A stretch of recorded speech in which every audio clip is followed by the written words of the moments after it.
morning, everybody. Happy Monday. Welcome to the morning show. Stock Market TV. Spencer Israel, Steve Strazza, Alfonso de Pablos, JC, still gallivanting out in Disney. He'll be back later on in the week. We got a good show for you anyway. We got Caleb Franzen coming on at 9, the one and only. He sent over like a dozen charts, so we'll have plenty to talk about with Caleb. We'll have Kenny Glick on the show. We'll have Sam Gatlin on the show. And that's the plan. We've got you here, which is great. Good morning, chat. How we doing? What up? I see Kelly in the chat already. We got Rachel. We got Mary. We got Dawson. We got Ovo Bone and Colin and Peter. Who else? Who I miss? Josh. What's up? What's up? What's up? Let's get this show on the road. I got Steve here, and he's ready. So let's boogie.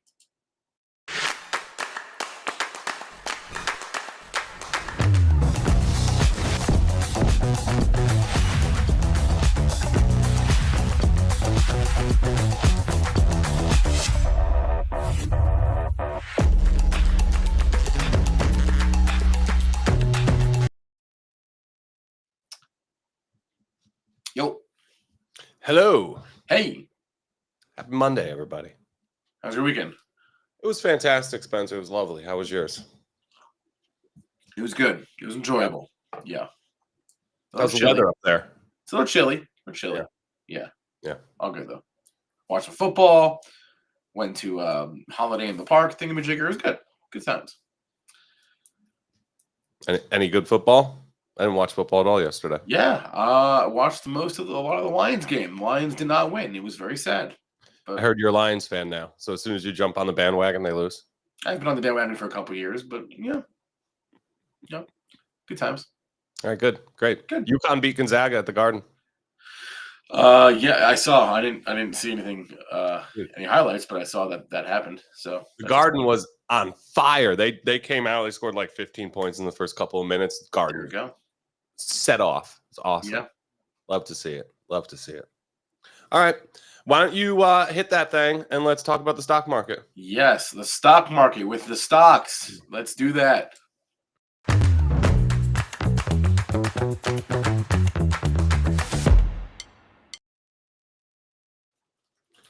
All right. So where are we? I'm letting our chart ninja know where we're going here. So if you had to characterize this bull market with a couple of stocks or industry groups, right? It ends today, and you're telling your kids about it. This bull market of 2024. What will you say? What kind of things will you mention? I would say it started off with AI. Yeah. Right. AI kicked it off. Maybe not kicked it off, but if we're talking about just this year, AI kicked it off. This cycle last year, I think that's fair. AI kicked it off with the big NVIDIA earnings report, right? Yep. And then you had a lot of the for lack of a better word, crappy growth that people thought people left for dead, and it turns out they weren't dead. Yeah. Some big comebacks. That's what I would say. Would you mention maybe? Oh, and Bitcoin to 100,000, obviously. Yeah, that's good. Would you mention maybe a magnificent group of large stocks? Yeah. That would be like the probably the one sentence summary at the top is a small group of 7 stocks dominated so the rest of the market. But yes. So I think you did pretty good. You answered pretty much exactly how I wanted you to. AI, which really at this point in the cycle is still about the chip makers, right? It's starting to hit software, and you're seeing that secondary effect of AI now with the companies that built out systems and are now using it, right? And deploying AI and winning that way. But it's really all about the chips. It's NVIDIA, Broadcom, and friends, right? So it's semiconductors, Magnificent Seven, big cap tech. You mentioned speculative growth. You got the Bitcoin. Throw up the XLK SPY. Let's talk about this. A lot of tech, a lot of big tech, right? I've been driving the gains of this whole bull market. When you zoom in and you look at the relative trend of technology versus the S&P 500, JC's been, kind of pounding the table about this recently. There has been absolutely zero alpha, no outperformance whatsoever since May of 2023. What say you, Spencer? May of 2023? Isn't that when NVIDIA put out that bonkers earnings report? Yeah, this might have more to do with like, and I hate to like pull a JC here, but this is like may have more to do with like the construction of XLK, right? Fine. I don't Sorry. disagree. Listen, no, but listen, yes and no. You look at tech and other indexes and you see a lot of the same. Where you don't quite see it, at least not too bad, as the Mag 7 will get there. But zoom out. Let's look at where this is happening. And the XLK today, what is equal NVIDIA, Microsoft, Apple for the most part? Is that true? I generally assume that. I don't actually know what Look, the weightings are. Let's look. Let's look. Fonz knows. Fonz, we were just looking the other day. So Yeah. look at where this period of sideways or trendlessness happens in the relative trend. Right back at those .com bubble highs. So we, work our way all the way back to the scene of the crime, right? When the .com bubble popped and tech stocks rolled over in a huge way, 2000. We made it all the way back there. And I think this is just some very, very standard and constructive digestion of those gains before we take off and keep running. If you look at semiconductors relative to the S&P 500, it looked just like this chart, but it's broken out already. And now it's consolidating and building this little probably non-top above the .com bubble highs. I think technology looks the same soon. Now, what's going to drive this? I think the Magnificent Seven are already kicking it off. Then you're about to see a big leg up for tech relative to the broader market. Throw out the mags. We're going to have Dave Mazza on Wednesday. Yep. He wants to talk about China. I want to talk about the Magnificent Seven. We're probably going to talk about, Round Hill's whole suite of ETFs, so we'll have some fun there. The point is that we do have an index for this. We do have an exchange-traded fund for this, the Magnificent Seven ETF, MAGS. You'll have to excuse my little error signal on these charts. But not just breaking out and making new all-time highs on an absolute basis, which is shown up top in blue. Maybe even more importantly, breaking out in a big way on a relative basis, shown below in black, right? So what happened here? Since July, we had all of that selling, all that volatility, really hit semiconductors the hardest, right? But the Magnificent Seven names, you saw some massive profit taking there too, a bunch of sideways, a bunch of corrective action, the whole back half of this year, and now we're off to the races. These stocks are going to get chased into year end. I think that they're used as ATMs, and as investors are taking profits in their trades that they put on in the broader market over the past couple of months or couple of weeks, right? Look at what Speculative Growth has done. Look what all of these other industry groups have done. A lot of other stuff is working. Now maybe they're taking profits there, putting it back into the Mag 7s, right? Back into the bank. Another thing that's happening is window dressing. They're going to chase these stocks because they want these stocks on their year-end statements when they send them to their clients. Imagine opening up your year-end statement, finding that you underperformed the broader market in this raging bull market and you didn't own NVIDIA. Yeah. The advisor knows this. He's going to make sure that your account statement has NVIDIA on it. There's 1231. It's so real. It's what's up? Yeah, I think the legacy of the Mag 7 is that they've made investing like some hindsight bias here. It's almost like too easy, right? Yeah. Like Yes. you really don't need to overthink this, right? You really don't. That's been the trade. What you just described is the narrative. That's the sentiment, right, around this. Yeah. People want to be in these stocks. They want to know that they owned these stocks. It's very important. So that's a real dynamic that I think is just picking up pace into year end. We saw it last year where they chased these stocks. I think we're going to see it again right now.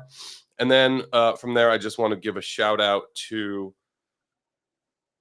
Palantir. Throw the Palantir chart. Oh, we didn't do the NVIDIA fail top. Wait. Show the Mag 7 RSP line charts. Just this is what's been going on for the past couple of weeks, right? The entire month of December, the broader market is selling off. Been down like every day. This is the equal weight S&P 500. That's like November 29th or something where I have the arcs drawn. Straight line lower for the broader market, straight line higher for Magnificent Seven. So it's already starting over the ultra short term. We're seeing this dynamic play out. Palantir, I'm taking profits. Let's talk about why and what's going on here. People hate this. So Palantir, just to wrap up the discussion on tech, it's not that Palantir doesn't go higher. It's that for now, this stock is a lot less attractive, right, to me than it was maybe a couple months ago or earlier this year. So you saw these nasty momentum divergences already a couple times this cycle where I have the chart marked up with higher highs and momentum indicators, the price percentage oscillator, and the daily RSI 14 making lower highs, not confirming the highs in price. It doesn't lead to some major crash, right? I'm not trying to call for that, but it did lead to some really just long periods of sideways action, right? Or corrective action. So you see this drawn in blue here, sideways for 6 months. Then it got out of that little range and it did it again sideways for another 5 or 6 months. Then we've been stair stepping higher. The gains in this stock this year have been tremendous. And look at the way that we're set up again. Momentum diverging, not confirming those new highs. It's just not as good of a setup as it was. That's also ring the register a little bit, prepare for probably some more sideways. Maybe that comes in the form of downside this time. I don't know. But I think for Palantir right now, if you've been in the stock and you've made good money in the stock, feed the ducks. This is the nuance that gets lost a lot in like online discourse, but I appreciate you doing it here. You can absolutely love a stock and want to sell it just as much as you could hate a stock and buy it. You absolutely can do those things, right? You do it all the time. So does JC. You're absolutely right. Right. That's a great point. In fact, why don't we bring this conversation full circle and show a stock that we hate and are buying right now? Throw up the Walgreens. 4x days to cover ratio. I saw Sam posted this last night. 14% short interest. Sam's just doing such a great job with these freshly squeezed stocks.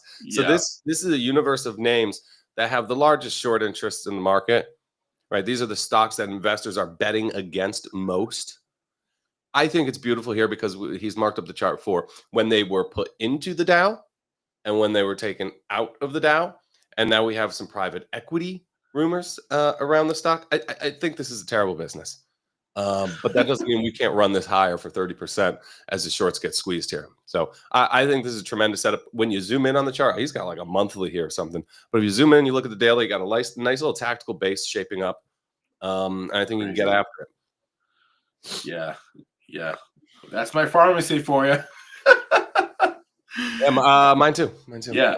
Wait, speaking of, we glossed over the news that Palantir had on Friday. Some vindication, Steve. Oh, they got added. Yeah, they got added. Man, I got to tell you, I've never seen more pearl clutching over any stock. Yeah. Probably more so than Tesla than I did with MicroStrategy on the internet this weekend. So explain. My God. Explain what you mean by that. The people, I assume boomers, are clutching their pearls over the fact that their precious NASDAQ 100 index now has this Ponzi scheme, MicroStrategy. All they do is buy Bitcoin and sell shares and buy more Bitcoin and sell shares, and it's a Ponzi, and now it's going to be in my portfolio. And yeah. Wow. Yeah. So I think this is a huge miss for the NASDAQ. I think it's a mistake. They'll eventually remove it and probably look dumb forever having it in there. But in the meantime, think of if you're on the committee, right? The selection committee for the NASDAQ, aren't you looking at these stocks and then looking at Bitcoin roaring through 100K and saying, we don't have any exposure? You know what I mean? Like this is their Bitcoin exposure in that index. There's really none right now.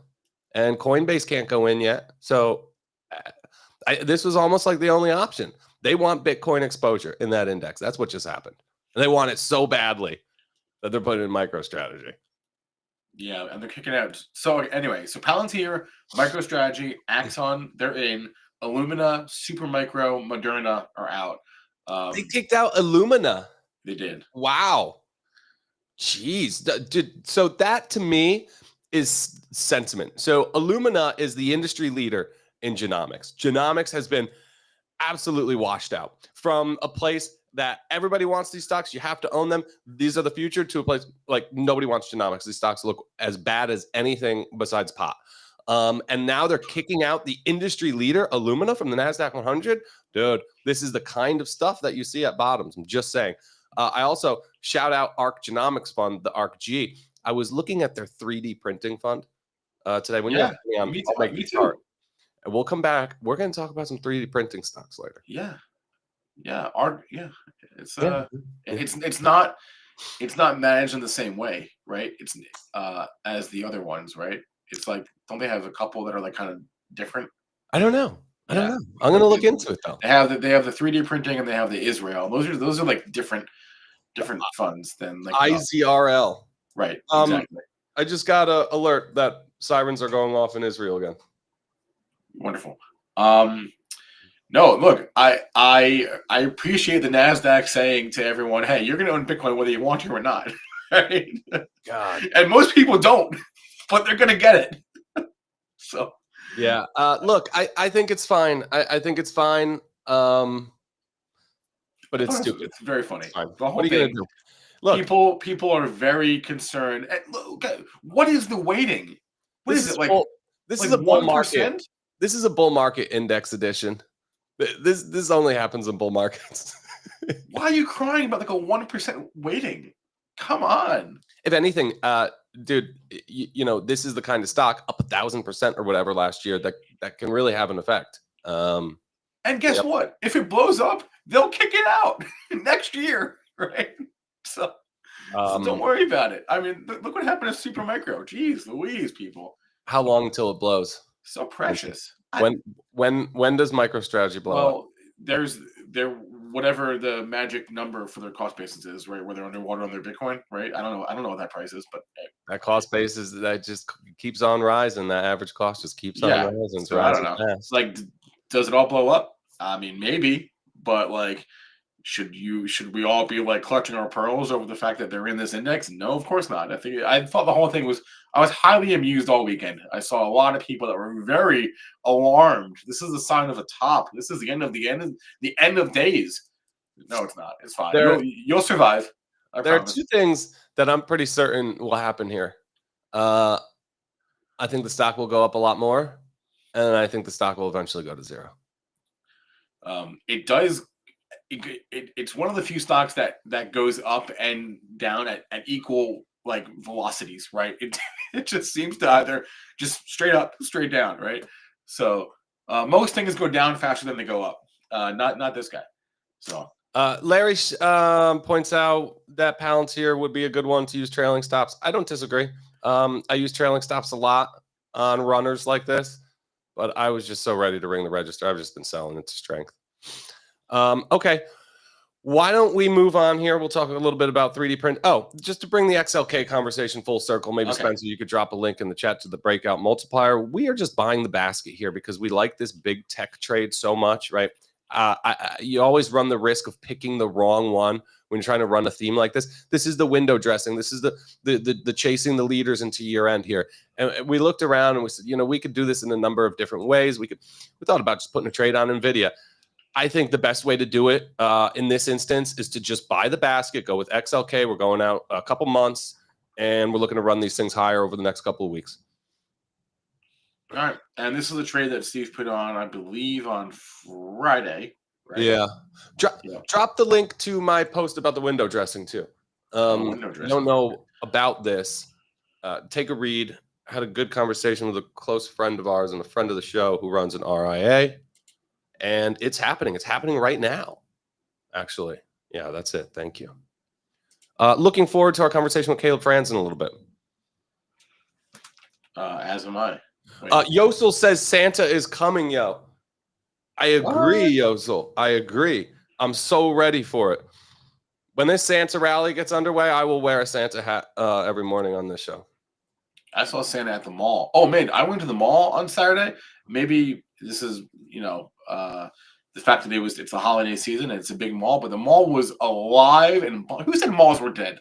Malls are not dead. At least this mall's not dead. I'm all in on the malls. I'm all for the revival of malls. The mall pumping. You know, 90s kid, we used to just hang out at the mall. I know. I mean, I'm a 2000s kid too, but yes, we used to hang out at the mall. Yeah, because we didn't have smartphones. We barely texted. No. So you just met. Yeah, like you just met at the food court. Yeah, pretty much, and then go cause havoc at stores. We used to go to like FYE. Dude, we went to it. There's FYE still exists. First of all, that's awesome. I'm so glad to hear that. No, not really, because it's Why? not what you think it is now. It's like Well, it's all like Funko toys. It looks the same as like every other store, right? see, so FYE back in the day was this super cool store that was really segmented off into two things. It was like a record store, Yeah. right? They sold music, the records, videos, the records. Yeah. and then it was an arcade. The other side of it was an arcade. It was sick. You could play skee ball, like anything. They had all the games in there, so it was just like an arcade in the mall. Best hangout, but not cheap. Not cheap. You know, you could really spend some money at the arcade. Yeah. Yep, this is true. You know, if you're not careful. All right. You know who else I bet went to arcades back in the day was the Warlock, Kenny Glick, and we got him. He's in town. He's at his desk. So let's see what he's doing today. Hi.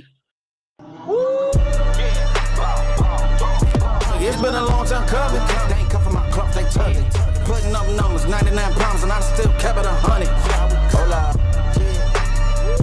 Yeah. Mr. Glick. So I love FYE. That store, I get a kick out of that store. Hey, I was by you. I was at Freehold this weekend. Yeah. The mall's bumping. Yeah, they did the whole place again. They keep rotating places. They're trying to keep it alive. Yeah. How close do you gentlemen live to one another? I don't know, 45 minutes, an hour. I live real close to the mall. I'm right by the Freehold Mall. Yeah. Right down the road. We're shaking. Do your kids hang out in the mall? No, that doesn't. I don't think that actually they did at one point. We used to drive them. They would hang out there. Yeah. Actually, my daughter. This sounds really bad, but she was hanging out the gas and sip. I don't know if everybody knows that reference from Say Anything. But they were hanging out at what's the Wawa for a while. That was their thing. Dude, It's sick. It's Yeah. awesome. Yeah. All right. Yeah, so. What are we trading today? Well, we were talking about the folly of the overnight swing trade, holding stocks from Friday to Monday, but right now we're rocking. So it's the mob, it's the SOU, and it's the Qs. It's the same day. So Dude, we came in, and the thing is, the discussion we're having right now is, do you have to hold the overnight from Friday to Monday? In this case, if you're getting here now, you're like, oh, great, I still own this SOUN. But you could have bought it this morning about an hour and a half ago, about 1680. So, right now, being this close to $18.14, we're looking like liftoff here. This is all-time highs, friends. So the stock has some juice to it. And, yeah. Do you have any idea what these guys do? Like, is this part of the quantum computing trade? Like, what is SOUN? SOUN is the speech AI stock, which had good news. It's voice recognition? Yeah, supposedly, right? I don't know. I don't read too deep into it. I just know price. But this one is the one I like. Is the reason SOUN is interesting is usually when they have that news release of what people are waiting for, the stock sells off. This one got bought, so it's interesting. Yeah, Kenny does look like prime time, doesn't he? This was the stock that Nvidia invested in years ago.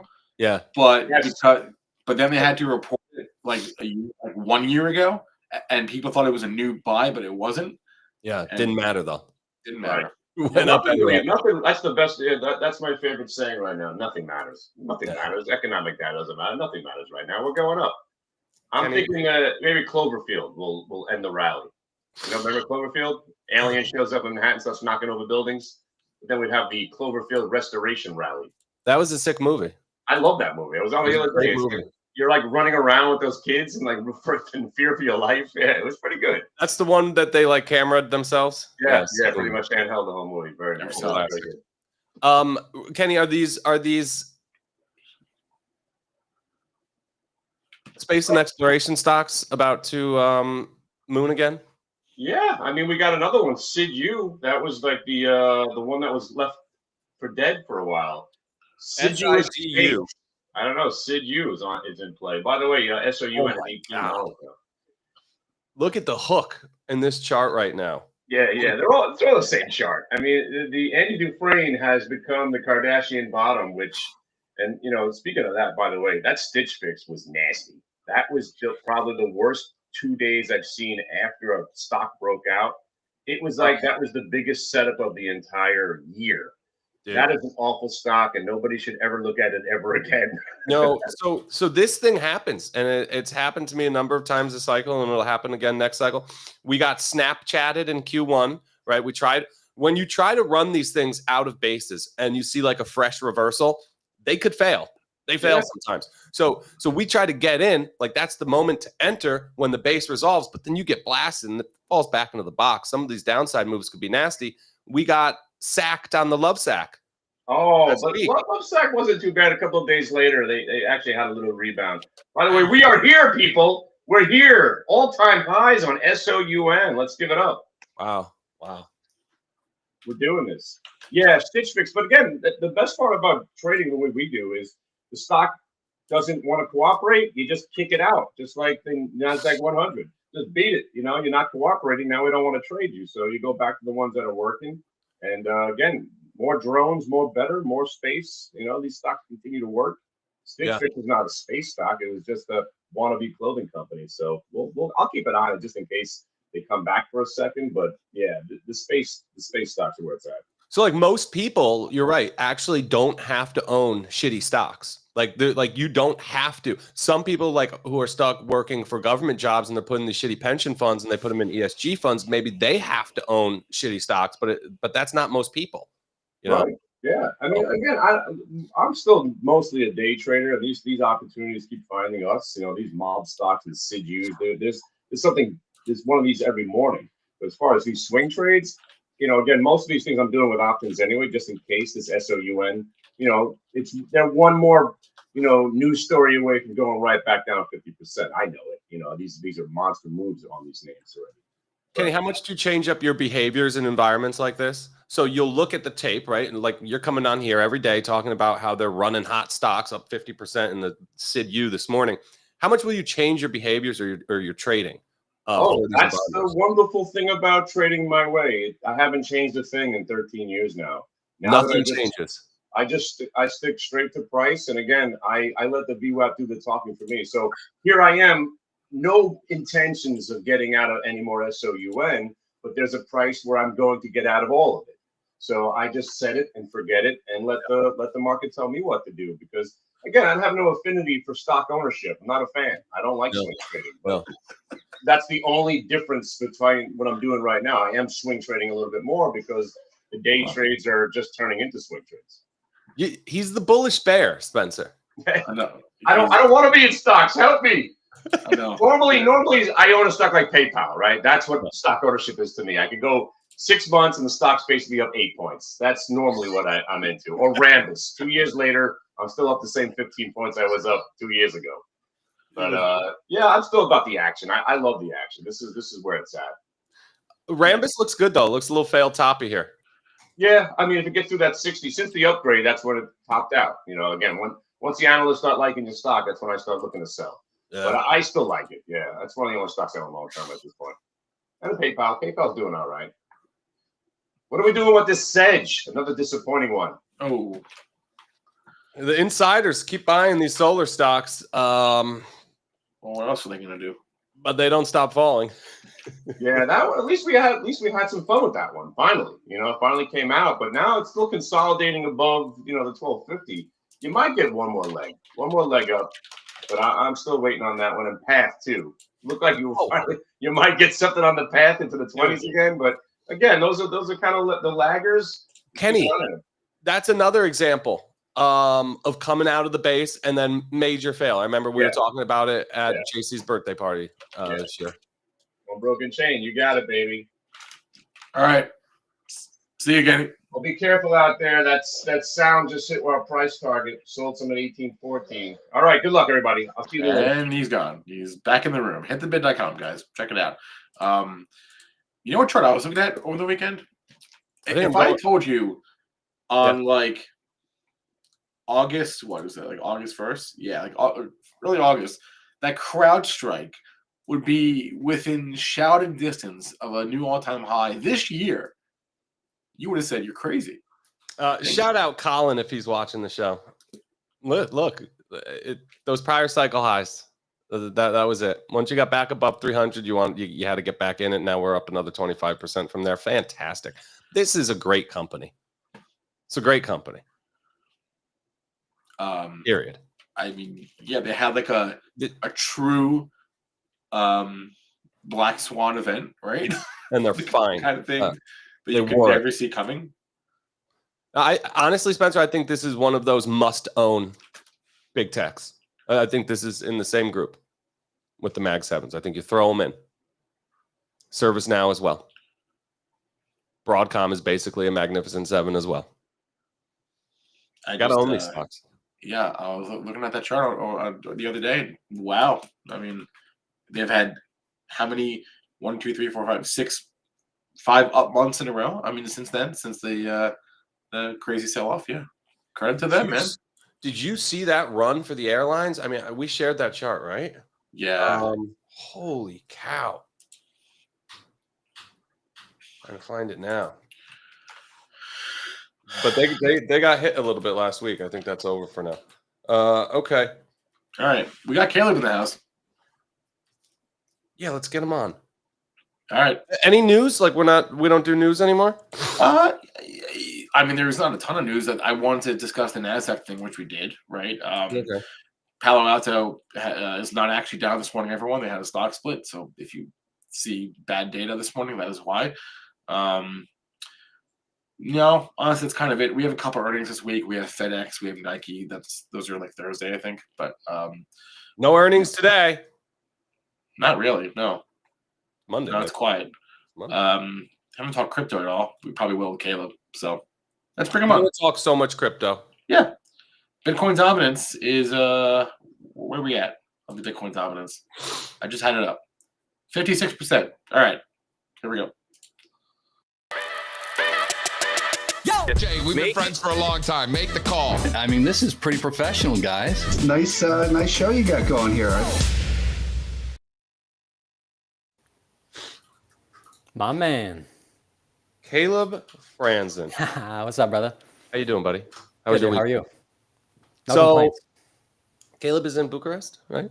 Yeah, man. Still here, holding it down. And you've been there for what, a couple months now? Yeah, like 2.5 months. I leave on Sunday. I'm going to go to Dubai for a few days, and then I'm going to make my way to Hong Kong. We were chatting it up. Yesterday? Yeah. So have you ever been to either of those places? First time. Wow. There's a big CMT chapter in Dubai. I know there's a lot of guys out there. I don't really know any of them, but they've been having a symposium out there for that reason. So we could put you in touch with them. And then we have some friends from Hong Kong because we spent a couple days there.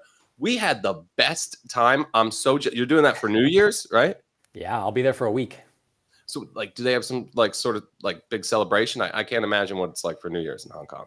One of my friends here in Bucharest, he's like super well connected, like internationally, and so he knows somebody who knows somebody. I don't know how the whole deal works, but we're getting hooked up for New Year's Eve. It's going to be great. It's all about knowing people when you're in Hong Kong. We learned that pretty quickly. Anywhere. Yeah. Go to the sushi place I sent you. I stumbled upon this beautiful sushi restaurant. You had to do like personal days when we were on our trip, right? Because we're just on top of each other for like 30 days. So, like we're ready to fucking kill each other. Yeah. So one day I'm just like, I'm going to get a haircut. Screw you guys. Like, leave me alone. I see this sushi place. I was there for like 3 hours, made some friends, doing the omakase. Best sushi ever. I found the receipt for you. I was really proud of myself. I know. I'm gonna Google favorites that spot and make sure I make my way over there. I'm so jealous. You're just living the life, buddy. I'm trying to, man. I'm trying. All right, so talk to me. What's on your mind? I keep looking at this chart of Solana, and I'm just about pulling my hair out over this one now. Everything else seems to be working okay, and Solana's just in the same freaking place every time I check my account. Yeah, so this is the just pure Solana USD chart that I brought with me. I have the 55-day exponential moving average on here. I mean, the last few weeks have sucked, right? We can't get around that, right? The past 4 or so weeks have definitely been difficult. But to me right now, like this still looks like a bull market chart. We have the opportunity to flip the former year-to-date highs into support. We have the opportunity to hold the 55-day EMA. It looks like we're in a bull flag, right? Like, you couldn't put a gun to my head and tell me to be bearish on this right now and find the structure to be bearish. I just can't, right? This is a beautiful chart pattern. You're right. Yeah. I think it's been frustrating in a way that Bitcoin's, trading through 100 and keeps going. Yeah. And Solana just hasn't done much really since the election. But when I'm talking to people everybody wants to buy crypto now, right? So I'm talking to my golf buddies and everything. What cryptos do I buy? Look at Solana. It's set up better than any of them. I hope I'm giving good advice there, right? But I'm not telling them to buy the H bar or the Ripple, with their RSIs in the 90s right now. Look at Solana. Like you said, clean retest. You know exactly where you're wrong and you're out. You lose $10. But this thing's got to start moving, no? Yeah, I mean, it definitely does. I think when we're just looking at the Sol USD chart, again, I can't be bearish on this, but when I look at Solana relative to BTC, right, the Sol BTC chart, and I didn't bring it with me, but that's on the verge of potentially making kind of the first lower low in quite some time, right? For the past 12 months, this thing has really been going sideways, but with a slight upward tilt. But now, that's starting to kind of creep back down, so that's something we have to be aware of. Yep. I still think that Sol ETH looks pretty fine, but we're kind of on the cusp there of that breaking down below those former year-to-date highs. So look, JC mentions it all the time. You guys mention it all the time. Rotation is the lifeblood of a bull market. That's no different in crypto either, right? And so with Solana having such a great first half of the year, and then, obviously we had a pretty solid run here going to 240, 250. Yeah. But, maybe it's time to rotate. I don't see that justification now, but I think it'd be a bad idea to ignore the potential that we might need to rotate out of Solana here. I hate selling it here. Yeah, I know. Me too. I haven't sold it. I have destaked. Okay, you're ready to sell. I'm ready, but I want to be selling on strength at price targets, not against support. I think this is where you enter, not sell. So it's been a little frustrating. Yeah. How about the alts? Are you dabbling? You adding anything new? What altcoins kind of have your attention right now? I know we talked about the legacy coins. I think right now is a good opportunity to be in alts. If you guys want to pull up that Bitcoin dominance chart that I sent over, I think that the breakdown that we had in this structure is accretive for altcoins here. The way I trade alts is really aggressive from a short-term perspective. I'm really looking at 1 hour candles, trying to take advantage of kind of the short-term strength that we're seeing in certain areas, different bullish RSI divergences, so on and so forth. But with this Bitcoin dominance chart right now, let's see if we have it. Bitcoin dominance should be. If not, I could share it on my screen. See it in here. Yeah, I don't think we have it. Oh, really? I'm not. There's so many charts, Caleb, and I don't see it. A lot of charts. Can I share my screen then? Yeah. Oh, here it is. Oh, wait, there we go. All right, bada bing, bada boom. All right. So this is the 100-day EMA in green and the 200-day EMA in blue. This was perfect dynamic support during the entirety of this bull run. We finally had a material breakdown below it. Yeah. And now we have the opportunity to flip it into resistance. So obviously we can break back above that 100-day EMA, which is shown there in green. But the beautiful thing about where we're trading right here, right now, is that we find out if we're wrong really quickly, right? If we're expecting this kind of breakdown, retest, rejection type of price action, essentially making a lower low, probably below 54.5%, right? If we're expecting that, but it doesn't come, we find out really quick, right? Because if we get right back above that cloud, we're back to being exclusively long BTC. And yeah, no, like the one other thing I wanted to say on this too is, with this breakdown in Bitcoin dominance, this isn't a justification for me to sell any BTC. But what this does tell me is that the substantial portion of new cash I'm going to be allocating into trades or even medium-term positions should be more altcoin focused, right? That. So this isn't, I'm not saying sell BTC and rotate into alts. I'm just saying, I think right now, based on the market signals that we're seeing, it's justifiable to focus more on altcoins here. That's all. This is no different from a relative trend. Is that fair? Oh, yeah. This is Bitcoin relative to the world of crypto, right? So in the same way we would use any other relative trend, you were just speaking to the relative trend in Solana. That's how you're using this. Is that right? Yeah, exactly. And I mean, this is going to be really influenced by what Ethereum is doing as well, right? And so, you could just watch Ethereum's price action. I'm rooting for Ethereum. I don't own any. I'm more bullish on Solana than I am on Ethereum, but I want to see ETH go up, right? I mean, every single bull market that we've had in crypto is kind of characterized by Ethereum outperforming BTC, and we're seeing Bitcoin dominance fall. So if we really want to get into that kind of exponential phase of a bull market, and I'm rooting for that, right? We need to see this chart go down. We need to see Ethereum start outperforming. We need to see Bitcoin dominance materially coming in. Explain what you're doing here with, I would call these moving average envelopes, or you could call Sure. them moving average ribbons or clouds. I think you refer to them as. Yep. What are you doing here with these two moving averages on the chart? I just think, I learned a long time ago for myself, if I'm only focused on the 200, right? Like I would have missed the support signal that showed up on this chart in August and September of 2023, or a lot of the price action that occurred in May through July and August of this year, right? Because we didn't actually get down to that 200-day moving average. So I think, accounting for some degree of margin for error is important, right? So, that's kind of the approach here generally. It's that in technical analysis, nothing works perfectly. Nothing works to the penny, right? You don't get like tests of support at 92.79. No, it comes in at 94, maybe it overshoots to 98. Everything is a zone, right? Right. With some sort of margin of error should be worked in, right? Or a buffer zone. Our friends over at TrendSpider have something really cool. You could put on a moving average and then add like 2, 5, 10% cloud on each side of it. Yep. What you're doing here is very similar, in my opinion. You're taking a simple and an exponential. They're going to be, separate but close, and it's just giving you more of a zone rather than just some hard line.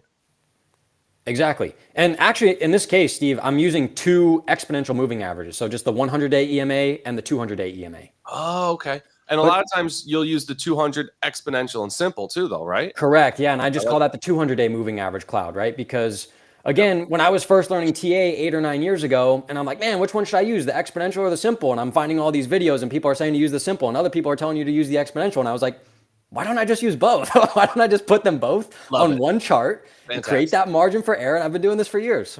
Yeah, neither of them are going to be perfect. Throw them both on there. Yeah, why not? Absolutely. Shout out to the SUI and the Ondo. Jim, that's a great list. The ICP, Insane Clown Posse. Dude, there was something I actually wanted to mention on this. So you asked me about altcoins and what I think deserves some attention here. Yeah. So I went through all of the top 50 altcoins yesterday, ranked by market cap. Ooh. Only 3 of them had their highest cycle close yesterday. Which ones? SUI, Ondo. Ondo's not in the top 50. Really? It's 54. But it's right there on the cusp, right? So but SUI. What else? Chainlink. Oh, Link. Yeah, Link's been good. And Phantom, FTM. No, I don't own any Phantom. Is this the Phantom? Neither do I. This is SUI here with a massive breakout. But if you want to pull up that Phantom chart and then the Link one, both of them will work. I think SUI is telling us where these other 2 are likely to go. Love it. Yeah, SUI's the roadmap. SUI's been the roadmap, and now we're seeing something like Chainlink more recently break above those former cycle high or the recent cycle highs, flipping it into support and then getting that continuation. So it looks like an early stage of that SUI chart. And now here's Phantom, same story, right? Trying to hold those former year-to-date highs into support, breaking out, making new highs, right? Like I said, there's only 3 outside of Bitcoin in the top 50 that have made a new cycle daily close yesterday, right? And those are these 3, Phantom, SUI, and Chainlink. So you just lean right into that relative strength. You look at something like this in the Phantom, this is a fresh breakout. Exactly. This is super fresh, right? This is even more fresh than Link. All right, so now I know what I can do with some of that Solana unstaked position. Dude, I went back on my Kraken account and got that reactivated so I can go in and start buying this thing here. Dude, that's great. Oh, can I do this on Binance? I think Binance has everything. Probably on Binance you're good. Yeah. Wow. Are you doing any of these like sketchy DeFi swap situations? No, I'm staying out of that. All right, great. Every time I have, I usually get burnt, and I'm better off just using that money instead of putting it on chain and moving it somewhere else and using a bridge and all this other crazy stuff. I should just buy BTC or more Solana. No, I think that's great.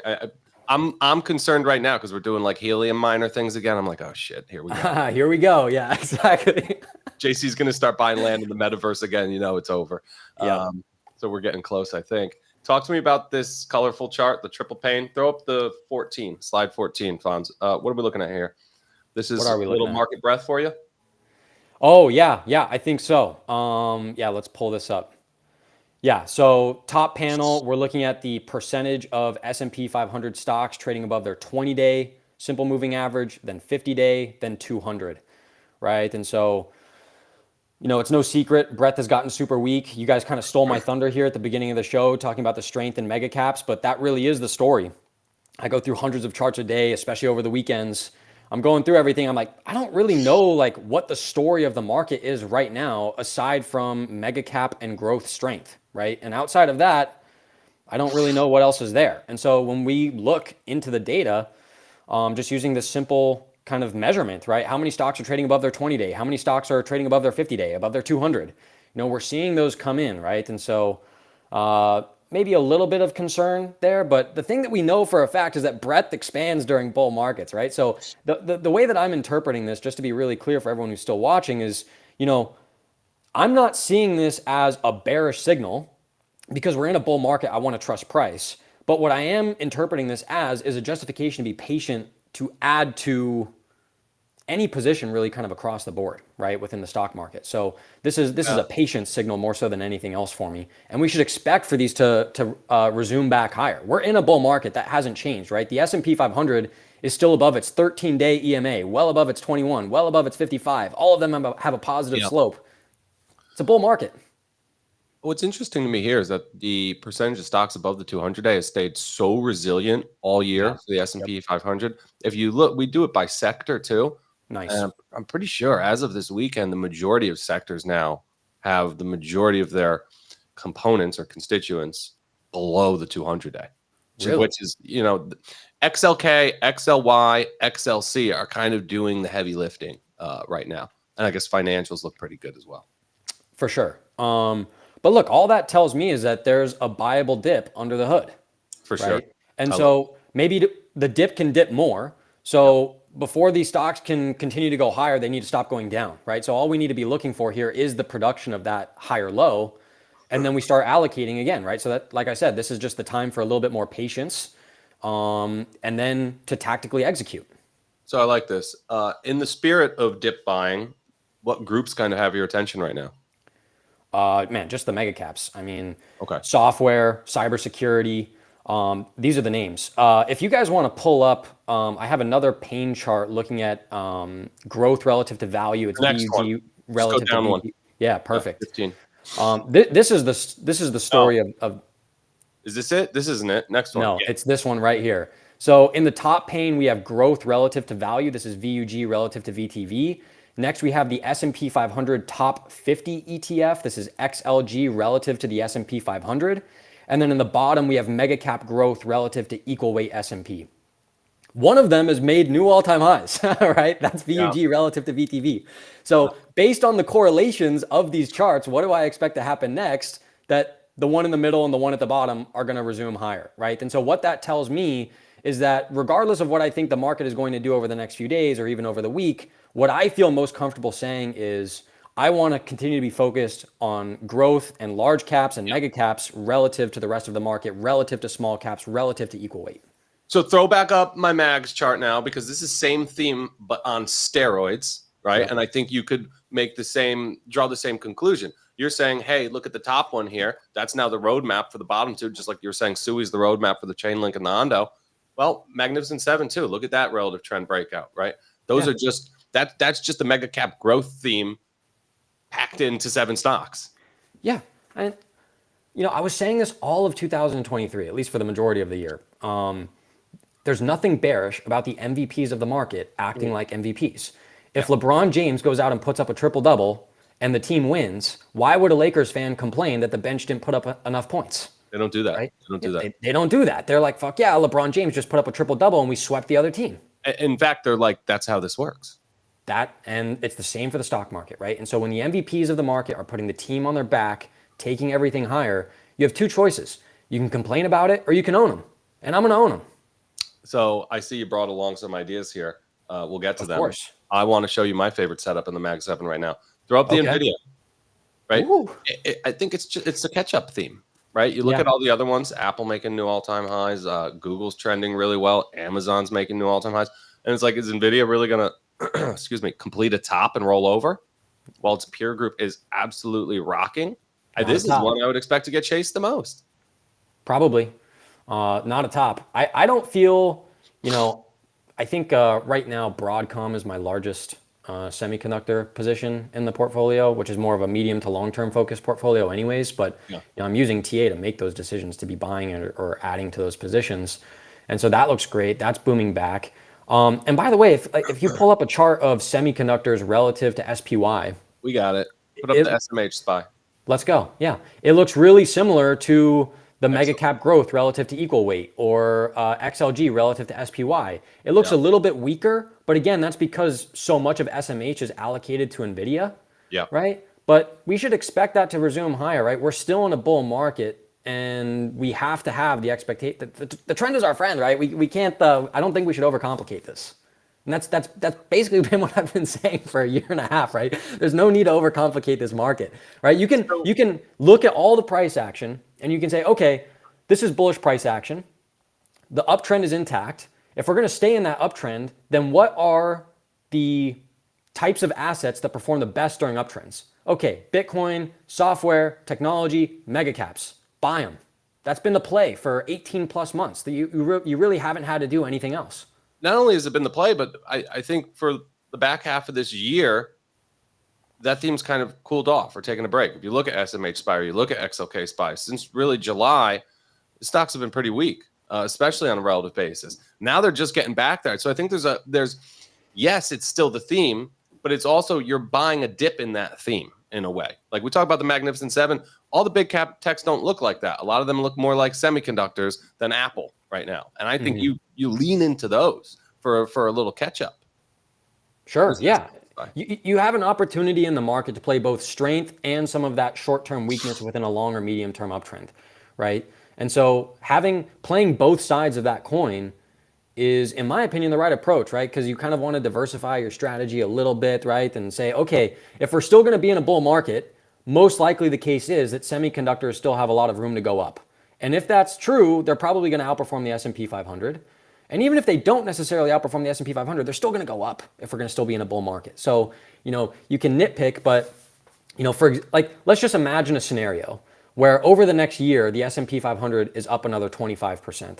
Yep. And SMH is only up 20. Are you going to be crying yourself to sleep at night? No, you're not.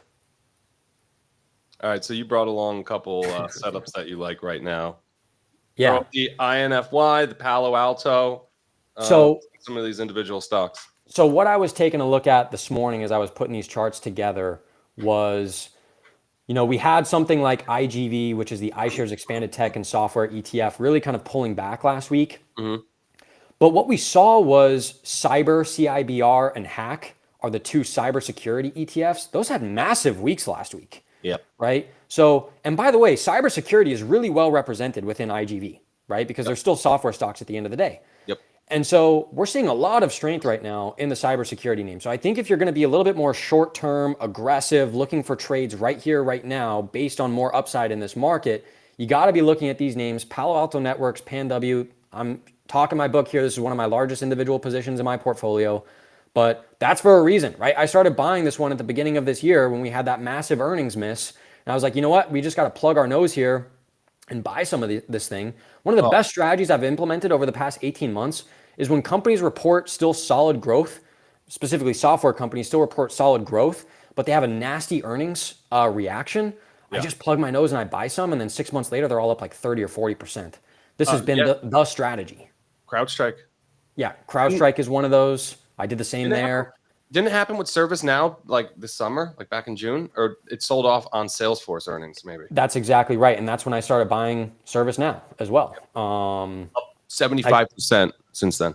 Yeah, I did the same thing with Palantir in the middle of this year.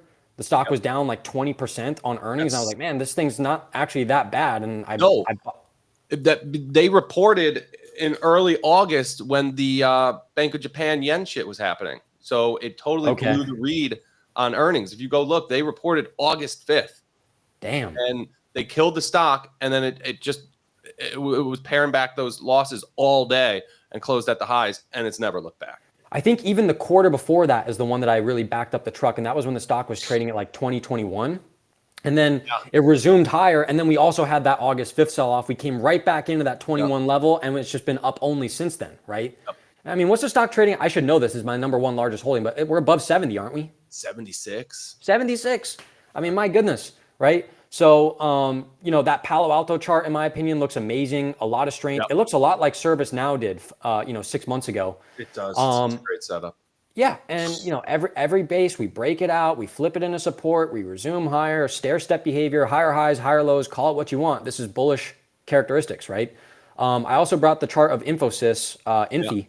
I don't own this one, but I was taking a look at this and I said, holy smokes. Wow. I mean, this is early stage breakout right here. What's not to like? So this is one of India's largest companies, I believe. Is that right? It's Indian? Pretty sure. This is the beautiful thing about being a technician sometimes is you just look at the price. You don't even have to know what they do or where they're focused, whatever the case is. It's just, hey, that's a bullish chart. This is one of the Mag 7s of India. Ah. This is. Did I just hear Spencer? Yeah, he's here. Hey, buddy. I'm around. Hey, there you are. And now I know you want to talk about MicroStrategy before we let you go. Yeah, of course. I mean, we got to talk about MicroStrategy. 24. Throw up 24. That's, All right, so give Caleb his flowers. It's been one of the most consistent and loudest MicroStrategy bulls. Been riding this thing higher all year, at least, right? Yeah, all year. You're still in. You've been spot on with this trade. It was just added to the NASDAQ 100. Spencer talked about some of the controversy around that. Yeah. Yep. So much. Caleb, I know you saw it too. Yep, of course. People are losing their minds. All right, so we're going higher. Here. What do we do with MicroStrategy? It tells me we're going higher. Look, this chart is super, super important. This is the chart that I started sharing in March of this year when I publicly came out and said, I'm selling all my miners and I'm rotating all that capital into MicroStrategy. I remember that was March 11th of 2024. I won't forget it.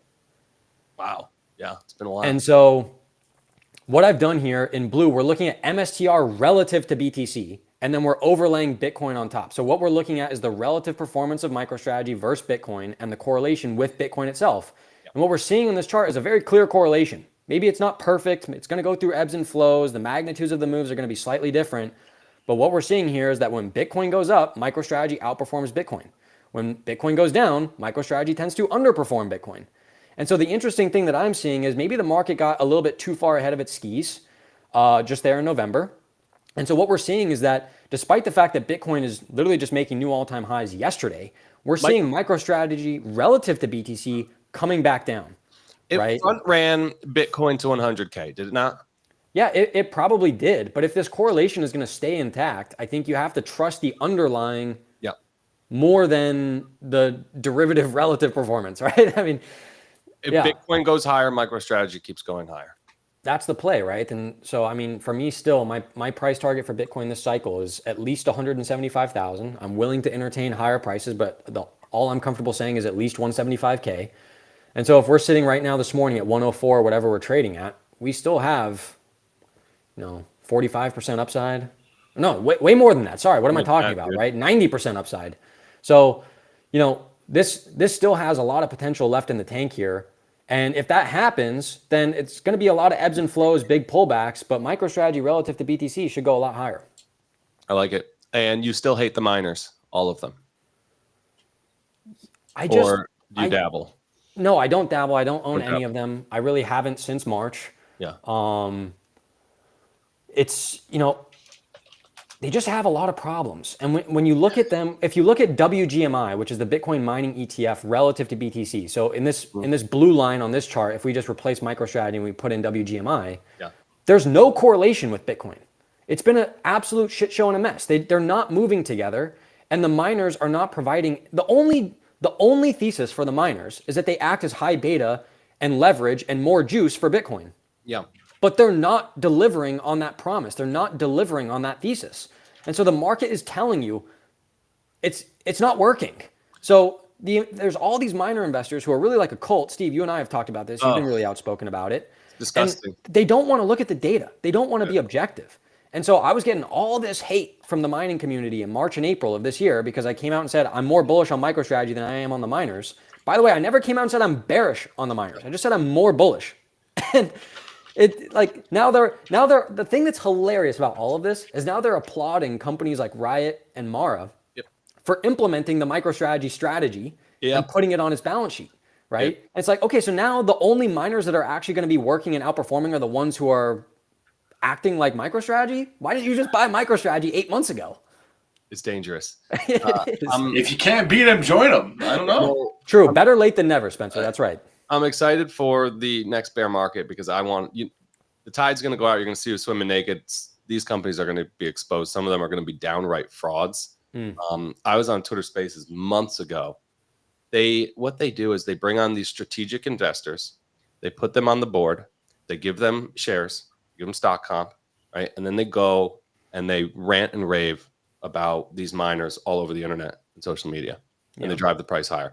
So I was on Twitter Spaces with a couple directors of one of the Bitcoin miners, and I asked about stock comp. 40% sales.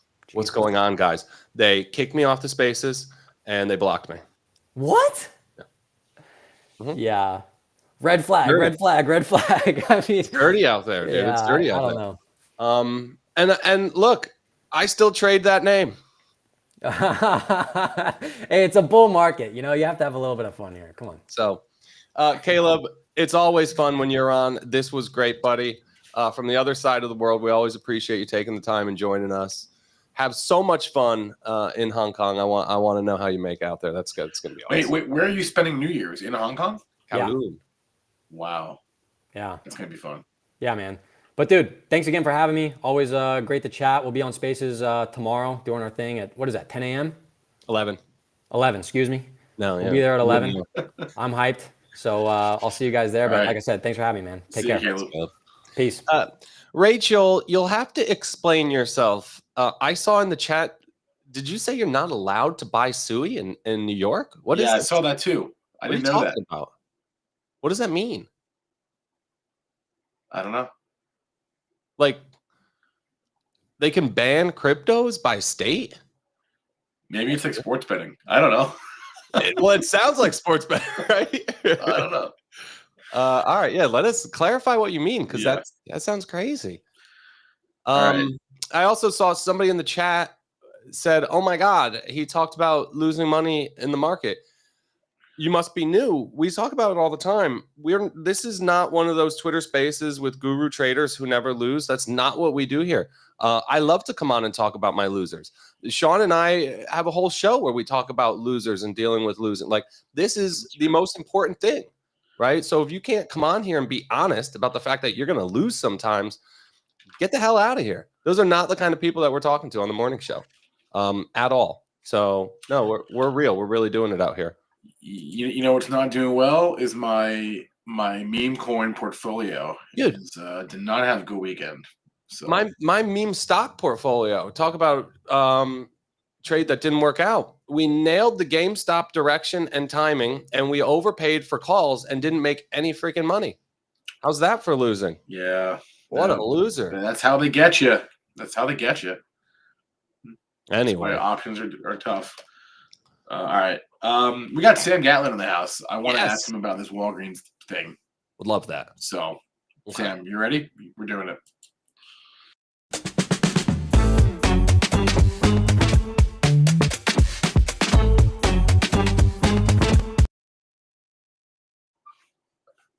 Hey, Sam. Wait a minute. Mute button. Can I hear you? What's going on? What about now? How about that? Okay. I did order your thing, so it'll be coming this week for you. Thank you. Your microphone, whatever the hell that was. Okay. What's going on here? You slapped me yesterday about Walgreens. I was like, what is going on? Why are you messaging me about Walgreens right now? I don't understand. Short interest is high. Sure, whatever. But what's going on here? I get it. Yeah. The chart looks like a disaster. Strazza brought it up earlier. It has completed a huge top. It's in just a massive drawdown. The company is worth less than $10 billion now. They have like $45 billion in debt. It's a total disaster. I'm with you, Spencer. But I think it's a little bit overdone here. And the chart, I didn't include the daily chart here. That's for All-Star Charts premium members only. But it's quite the setup if you want to pull it up on your system. Walgreens is trading at the same price it was in 1997. Oh my god! Yeah, It is. Yeah, and it's carved out a really nice momentum divergence, a nice tradable bottom. Plus, you have the catalyst of private equity rumors circulating. I don't know. I think I want to front run them buying this company out, and I think they do that close to $20. What I don't understand is like it's not as if there are other like are there other reliable pharmaceutical alternatives than Walgreens and like CVS? Like I guess like grocery stores, right? But Dwayne Reed, Rite Aid. Didn't Rite Aid get Dwayne taken? Reed is owned by Walgreens. I didn't know that. Didn't Rite Aid get taken? Yeah, Rite Aid is gone. But there's like 20,000 independent pharmacies in the United States. Independent, really? That's where it's at? My parents own one. Yeah. Damn. Yeah. I mean, there's one around the corner from me. Yeah. All right. I guess that's the way to do it. Yeah, I guess so. We used to, when I was living in Connecticut, use like a small, non-major pharmacy. They're so much better. We're going back to the Kansas 50s. that like still have the soda fountains. Yeah, we're going back to the 50s. Mom and pops. Yeah. Good. I think CVS and Walgreens, they run these companies. It's just terrible. The fact that Walgreens is still in the Dow or was in the Dow and now has a market cap below $10 billion. Like, dude, this is a mid cap. How is the stock just recently in the Dow? It's crazy. Yeah, it is crazy to think about. But you zoom out and this one had, it only went up for like 30, 40 years. I mean, it was an incredible stock. So I can't blame them for adding it, but the timing could not have been worse. I marked on the chart here, it was right as they were putting in the all-time highs. So funny enough, that's when GE was making a generational low. And look at where GE is now. One of the top industrials in the world. GE looked like the opposite of this chart. Exactly. Yeah. So throw it back quick, Sam. Can you just speak to the squeeze here? How do you know there's enough juice? Well, short interest has never been higher. Same for days to cover. Never been higher in history. They've been piling in as the stock is making new multi-decade lows. I think they're offsides. And it's not just that, man. I'm looking at the chart, and this is a chart pattern I would buy. Spencer commented. Cherry on top to me. Yeah, that's nice. Spencer said last week, 15% is not a high short interest. I think you had. No, it was 10. First off, excuse me, it was 10. No, it was 15. I think days to cover is so much more important than short interest because there's a lot of funky stuff going on. Because a lot of these short interest stocks are garbage and are in bad positions financially and are needing to raise debt. So it's the classic MicroStrategy. They're issuing these convertible bonds, and then there's an arbitrage, so people are shorting the common stock. But explain days to cover. You say days to cover is better. What is it? So days to cover it's simply how long it would take the short sellers to cover their positions, given a certain amount of liquidity. So if there's 1 million shares sold short and the stock does 100,000 shares in volume every day, it would take 10 days to cover. That's the math we're talking about. So that's what really causes a short squeeze is these short sellers don't have enough liquidity to get out of their positions. And they're forced to drive the price higher to exit. The best squeezes occur in the names that have low volume. So when that volume comes in and that covering starts happening, I mean, these things get bid up quick, real quick. And that's where you get the 20, 30, 40, 50% daily moves. It's really coming from the days to cover more than the short interest. As long as, like, dude, when we started doing this, I think our threshold was like 20%. We brought it all the way down to what, 10? Right? For the short interest, because we're really trying to look for those like sky high DTCs. More so than the short interest stuff. Why are you laughing, Spencer? I'm asking the chat correcting me. Listen, I just saw something really concerning in the chat. What? New York protects us from ourselves. Many cryptos and exchanges are banned. Your state protects you from yourself? I didn't know that. Think about what you just said, Robert. How much does the state of New York make from lotteries? Lottery is such a problem. That is one that I have such a problem with. They talk about how it's just a tax on the poor. Dude, it is so sad. Florida is out of control. Gas stations are like casinos. Some of the gas stations down here, there are people just hanging out, playing on these like video game things with dollar signs going bing, bing, bing, bing, bing. They're just in the gas stations, treating them as casinos, hanging out all day, playing on these machines. It's terrible. It's absolutely terrible. They need to fix it. It is such a problem. During COVID at my corner store here, the lottery line was so long every day that they had to completely separate it. Say no lottery at this register. Jeez, Out Louise. the door. It's a problem. That's unfortunate. Yeah. Sorry. There's my rant. It's the same in Oklahoma. Man. OKC, baby. Yeah. Wait. There's the one fan. Hey, I brought along the chart for you, Spencer. It's not just me. Pull up slide number 2, please. What are you doing? Slide 2. What is this? Oh, Sam. So this is the futures market this? for the NBA Finals this year. What website is it? What is this? Is this DraftKings? It's a secret. It's a fucking secret. Cite your source, sir. So it's coming from secret. What's this website? It's rotowire.com. They aggregate all of the sports betting into one thing. It's really nice. So we have here on the left side at the beginning of the season, and then you go all the way to the right. That's great.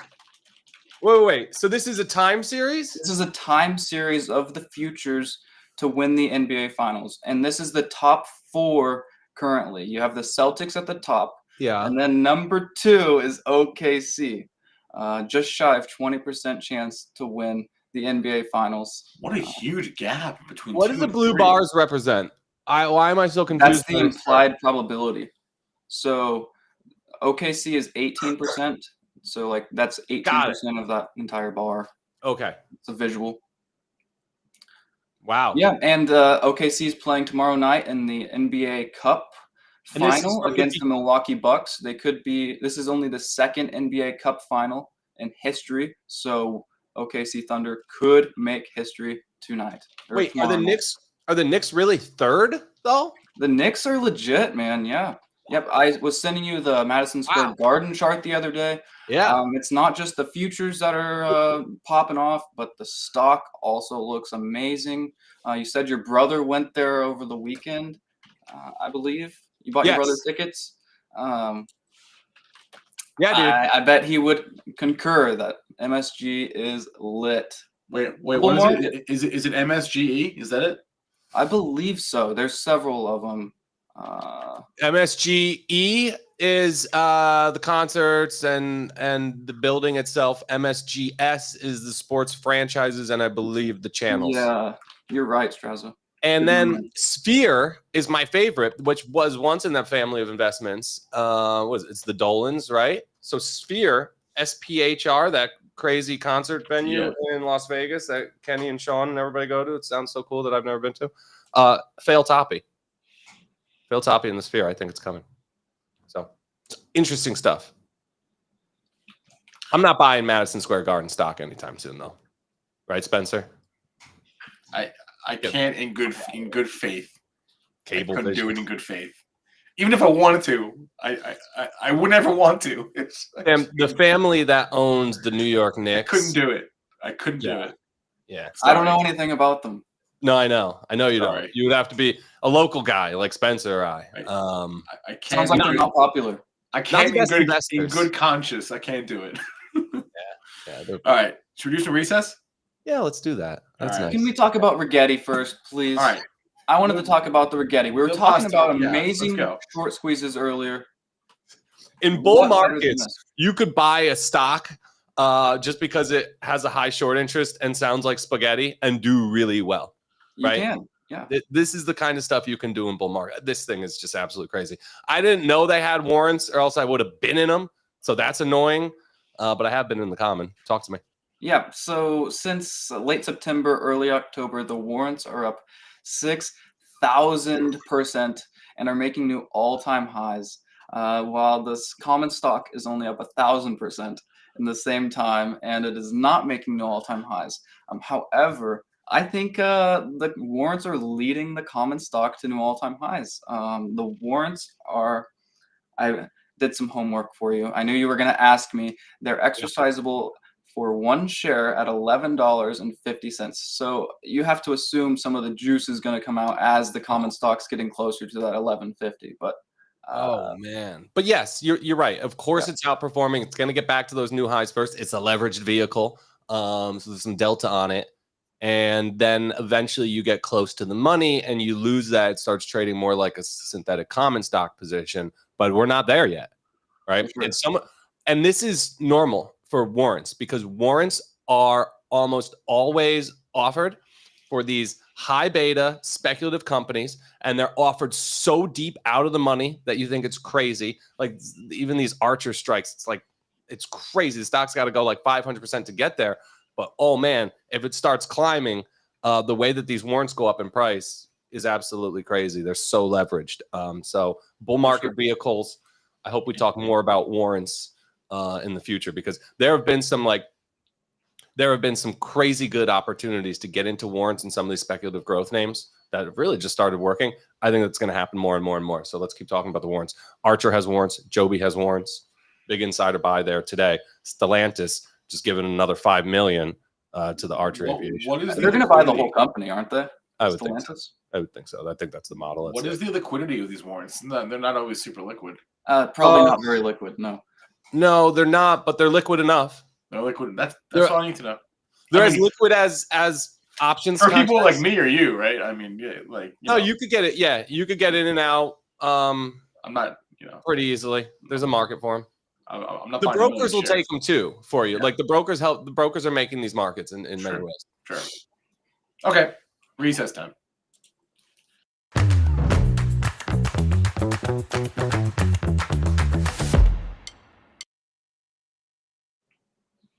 What do you guys got? I was making gingerbread houses this weekend, and I sent a picture of them to Mary to judge them, and she didn't pick mine, and it made me so sad. I really thought Mary would pick mine. Wait, do we have a picture? I didn't bring a picture. I'm kind of embarrassed to share that with everyone, but I thought that was funny. Mary said your gingerbread house was ugly. Yeah, it really hurt. I tried. tried. Up another 8.5% here today. Holy cow! Wow, Jesus. What is Broadcom? And Nvidia's down. I saw it was named. It was named some top pick, and maybe it's Bernstein. I think I don't know. But, when we talk about the Mag 7, Broadcom is now in it. I'm going to add it to my index. It's going to be. That's what no one talks about. Is the group is always changing, right? Maybe not 100%, but it changes, right? Yeah. When's the last time you heard anyone say the word FANG? 2 years ago? 3 years ago? 4 years ago? FANG is so 2020. Yeah, dude. I know. FANG is so out. FANG is out. Yeah. All right, great. We watched that new Joker movie, and was it good? It was so bad. Okay. It was awful. Like really, really terrible. It's a musical, and also Lady Gaga should not act in movies. Okay. Everything about it was awful. Is that bad? And I'm so confused now about who even the Joker is. I haven't heard about this, but this sounds terrible. Don't watch it. Like literally, don't. We were fast forwarding through the every 5 minutes they break into song. And like you don't want to hear Joaquin Phoenix singing. No. Speaking of movies, we did a few weeks ago. We saw Wicked, and if you haven't seen Wicked, really, the show is great. The movie is great too. What'd you see though? The player of the movie. There's a movie too, right? Yeah, I saw the movie. I've seen the show already. I saw the show like last year. So the movie part 1 is in the theaters now. Oh wow! Really, they did a very good job. Even if you don't like Wicked or you don't even know what Wicked's about, good movie. Very good. I want to see Wicked on Broadway. I've heard it's fantastic. Very good show. Very good movie. Part 2 is out in 12 months, and it's good. Very good. So if we go to New York and jam, we should go to a play. should go to a play. You ever been to a Broadway show, Sam? I want to go to a comedy club. I don't want to go to a down Broadway for show. We can do that. We can do that for free, man. We can do that. We did a comedy show. Yeah, we give you all the comedy you need. We did a comedy show last year. You weren't there. Fuck. Yeah, we brought Fonz. We went to the Comedy Cellar last year. It was a blast. Me, Fonz, Bruni, my brother. We'll do something. I'm looking at Dawson's comment in the chat. When I saw that Interstellar was back in the theaters, when it was in the theaters the first time, I went by myself 2 days in a row. That's the Matt Damon movie, right? Everybody says this movie's great. I've never seen it. It's Matthew McConaughey is the main star. Matt Damon is in it later, but he's not he's not the main guy. I saw the movie in theaters by myself 2 days in a row. It was that good. That's how much I liked it. I got to see this movie. Everybody keeps telling me about it. It's very good. It's great. My recess was went over to a friend's house yesterday to watch football, and also they just had a kid. So they were giving us like the lowdown and all the things that we need to do and blah, blah, blah. And oh my God, I learned how expensive strollers cost. And it blew my face off. Dude, it's an industry. We're talking about $1,000 or $2,000 for a stroller. And people buy them because strollers are so important. I couldn't believe I had never thought before yesterday what a stroller could possibly cost. I assumed they're a couple $100 like most things are, right? No, they're like $1,000 or $2,000, right? For like a high-end stroller, right? It's insane. It is madness. I can't believe it. When are they just going to be like robots? Sam, I don't know. You see the robot things that carry people's golf bags? I do. See those folks? Right? Yeah. That's what strollers should be. I think it's coming. They should Probably just in the next decade. Next to you. The fact that I'm going to end up spending over $4 figures on a stroller. Don't think. Can't believe it, man. This is just the peak of the iceberg, my friend. I know. Yeah. So I guess I'll share this with you as I learn more because I know nothing. I don't know anything. There are no babies in my family. There hasn't been a baby in my family in like 20 years. Like I don't know anything about anything, right? Yeah. So, I'm learning all this now for the first time. So, yeah, that's what they say. You got to have a good stroller. Apparently, I guess you do. Makes sense, right? Yeah. But JC's going to help you out. All right, we'll see. Okay. Oh, and before I forget, I know there is an email that went out about this over the weekend to some people, but on Thursday, Sean is doing a live event. He's going to go over his strategies for next year, what his plan is, depending on what the market does. Free live event Thursday at 2:00 p.m. Eastern Time. The link is in the chat, and Sean will be there kind of going through not so much what he thinks will happen, but what he'll do regardless of what happens. And if you trade options, you need to be there. If you want to look ahead, you haven't looked ahead yet, you need to do that. Let Sean help you. So be there on Thursday. And that's what I got. It's Monday, so we got Chart Request Live at 1:00. And that's it. So thanks for watching. Thanks, Caleb. Thanks, Sam. Thanks, Kenny. Thanks, chat. Thanks, everyone watching on Twitter as well. We appreciate you. And go make some money, all right? Happy Monday, everybody. Monday, indeed. Run it. I can't take no loss. I don't even know what it costs.